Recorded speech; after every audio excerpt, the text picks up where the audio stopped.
Are you tired of unprofessional sounding music? Do you dream of getting hundreds of thousands of plays on your dink tunes? Is your broke ass too poor to afford original vocalists? Do you find yourself feeling a little lowly at certain times? Then I may have the perfect kind of music for you, you stout for cash, big dreaming, up and coming trap producer.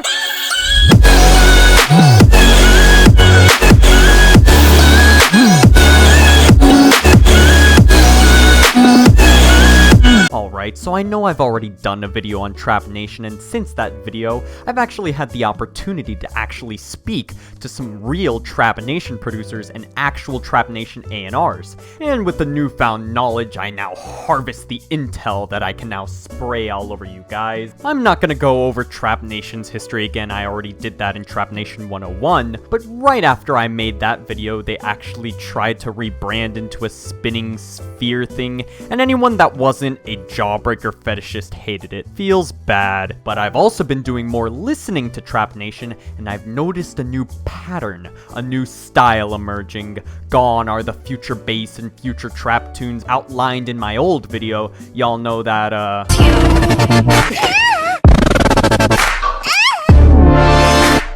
Now, I've been actually hearing more tunes on Trap Nation that sound a little something like this.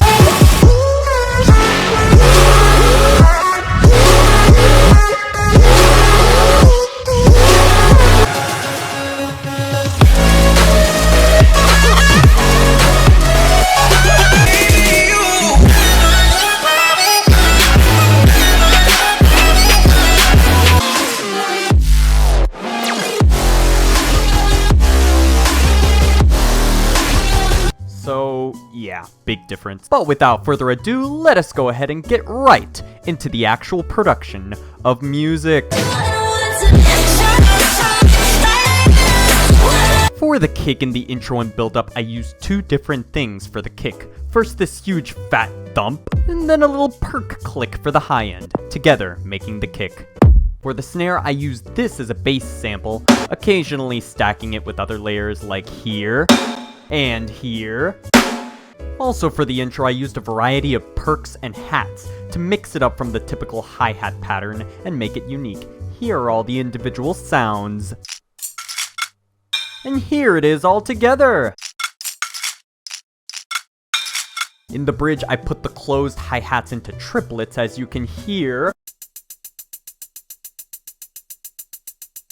In the second half of the drop, I had that traditional sprinkle sprinkle, you know that,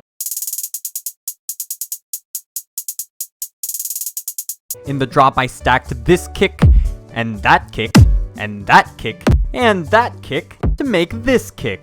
And don't forget a reverse kick for transitional purposes. I also stacked this snare, and that snare to make this snare. And the occasional crash, perhaps. And through the bridge and build-up, make sure to add some cinematic toms. Be sure they increase with intensity as you get closer to the drop.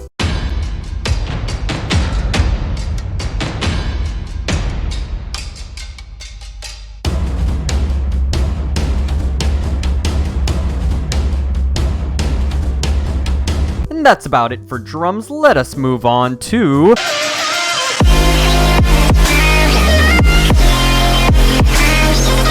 somehow get your hands on vocals, be it a remix pack from a remix competition, or out of a sample pack. You cast a spell on me, so hard it fell on me. However, keep in mind that big tracks sometimes don't like remixes, fire or not. Fear not, Lowly, the nation's label, allows you to submit covers, so just clear up that congested throat and get to it. How hard can it be? You cast a spell on me! Once you have vocals, crank that shiz up a whole octave and make some vocal chops that sound a little something like this.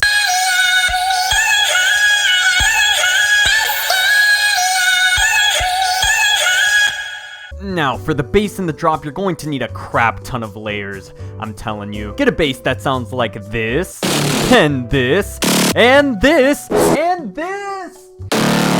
Make sure to set one of them 100% mono, another one of them 100% stereo, and EQ them accordingly. And then compress the absolute balls out of it. I put a decapitator, a camel crusher, an OTT, and an EQ to remove some dirty frequencies. Oh, and don't forget your 808, don't forget this is still trap.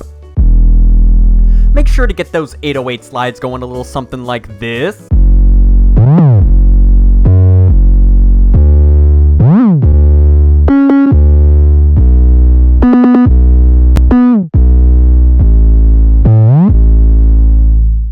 White noise never hurt nobody, I'm telling you. Just remember to EQ it though. Ambience is important. Get yourself a ton of pads.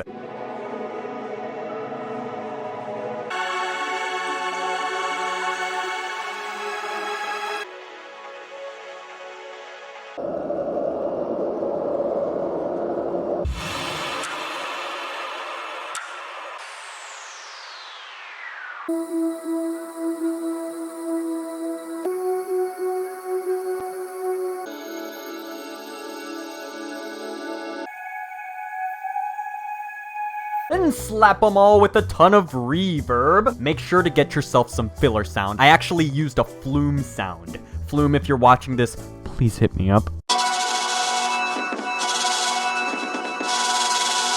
Get yourself some bells and nice plucks.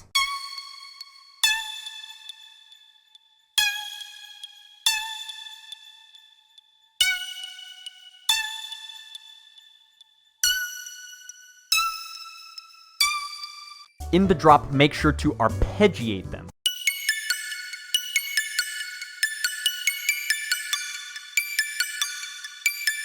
And then have them follow the vocal chops too.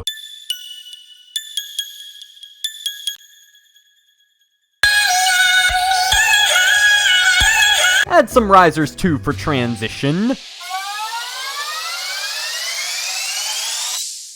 Get a droney Reese bass for the intro.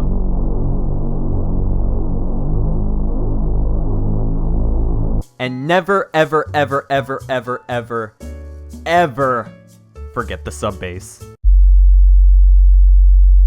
God, if you forget the sub bass, what's the point of even trying? What's the point of opening up FL Studio and even making an attempt? You think that you can make it to Trap Nation if you forget the sub bass? If you make it to Trap Nation without the sub bass, that visualizer won't look like this, it'll look like this! And if it ain't go like that, what's the whole point? If you forget the sub bass, just eviscerate yourself. And that's about it for the synths. Let us move on to...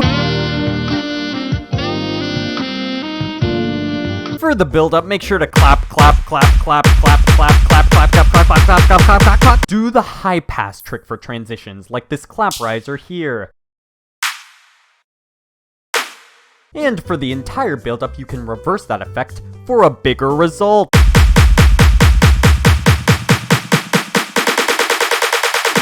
Try vocoding the vocals in certain parts. That would also sound really cool. Or pitch it down entirely. Make that sidechain tighter than your waifu's butthole, just so those drums punch. I also did this pan vocoding trick with the hi-hats, just to make it more unique. And reversing stuff will always be fun. Also, volume automate things, very important. Once you're ready, be sure to send it to the Trap Nation A&R, and provided you're a big boy with a big tune, you'll get your tune signed and be on to greatness. And here is what it should sound like. Chasing the hope in your reflection, sail away beyond my fears, floating ashore in right direction, racing highways to the sun.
to fall apart.